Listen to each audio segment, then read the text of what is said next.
পাগল হয়ে আছি তোরই কারণ সাথে করে নেছি নে এই মন তোর হাসির ছল তোর চুলের দল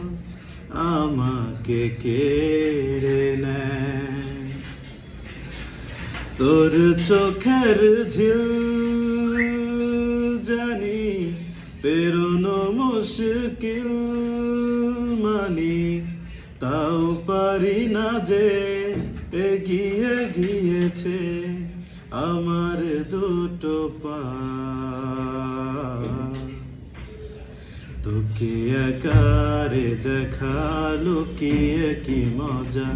সে তো আমি ছাড়া কেউ জানে না তোকে চাওয়ার পাওয়ার নয়